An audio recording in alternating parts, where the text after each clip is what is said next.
बिस्मिल्लाहिर्रहमानिर्रहीम अल्हम्दुलिल्लाहि वकफ़ा वसलामुन अला इबादिहिल्लज़ीना इस्तफ़ा। अज़ीज़ान गिरामी सामिईन बातमकीन साहिबो दोस्तों, आज की इस मुख्तसर वक्त की नशिस्त में इंशाअल्लाह मिर्गी का यूनानी इलाज बताया जाएगा। मिर्गी एक दिमागी बीमारी है। ये लफ्ज़ दरअसल पर्शियन वर्ड है। असल में लफ्ज़ तो है मर्गी, लेकिन ये है कि उसमें तहसीन, तज़ीन और ख़ूबसूरती पैदा करने के लिए लफ्ज़ मिर्गी बोलते हैं। लफ्ज़ असल तो मर्गी है। मर्ग के माने मौत के आते हैं। यानी इंसान जब मिर्गी का हमला होता है तो बिल्कुल मुर्दा और मय्यत की तरह और लाश की तरह हो जाता है और उसके होश व हवास गुम हो जाते हैं। अरबी में इसको सरा कहते हैं, उर्दू में मिर्गी, मर्गी, और अंग्रेज़ी में इसको एपिलेप्सी और मुख्तसर तौर पर फिट भी कहते हैं। ये मर्ज़ ऐसा है कि इसका हमला किसी वक्त भी होता है।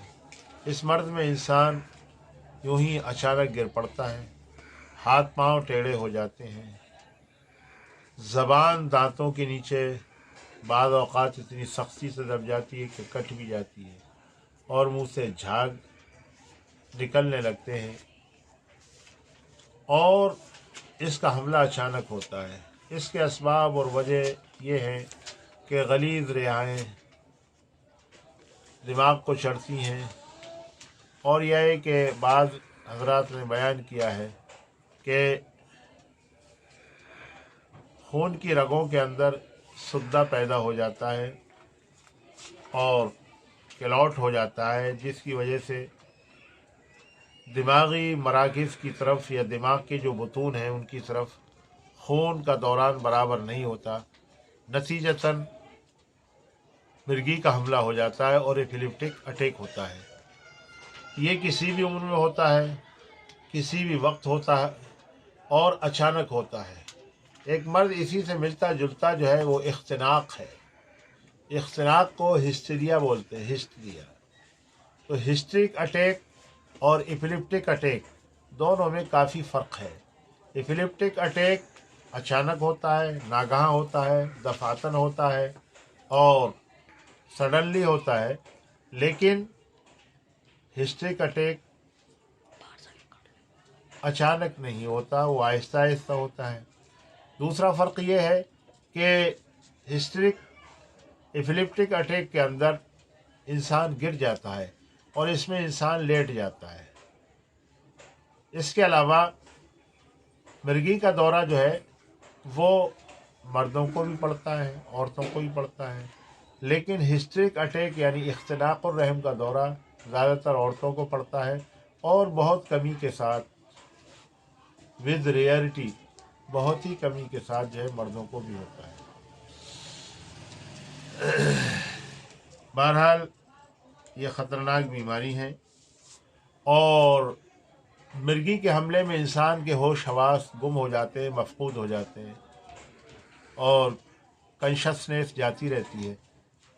उसे कुछ नहीं मालूम होता कि इसके इर्द गिर्द क्या हो रहा है, कौन बैठा है, क्या हो रहा है। बरखिलाफ़ वो मरीज़ा जिसे इख्तिनाक़ुर रहम की शिकायत होती हो, हिस्टीरिया की, उसको जब दौरा पड़ता है तो वो लेट जाती है, बस बोल नहीं सकती। अलबत्ता ये है कि अपने इर्द गिर्द के लोगों की आवाज़ें भी सुनती है, हरकतों को भी सुनती है, मगर ये है कि बोल नहीं सकती।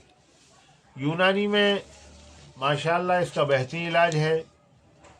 एक इलाज तो ऐसा है कि जब तमाम तदबीरें इलाज की मायूसी के मरहले में पहुंच जाएं और तबीब को ये होने लगे, एहसास होने लगे, ये महसूस करने लगे कि ये इलाज अब नहीं इसका हो सकता, ये मायूसुल इलाज मरीज़ है और नाकाबिल इलाज है ये मर्ज़, उस सूरत के अंदर भी यूनानी में इसके लिए रहनुमाइयाँ हैं منزج اور مسہل ہیں، یعنی ایسی دوائیں جو خون کی خرابی کو یکجا جمع کر کے اور پھر مسہلات یعنی پرگیٹو لگزیٹو دوائیں دے کر ان کا تلقیہ کر دیا جاتا ہے، بدن صاف ہو جاتا ہے اور یہ حملہ مرگی کا ختم ہو جاتا ہے۔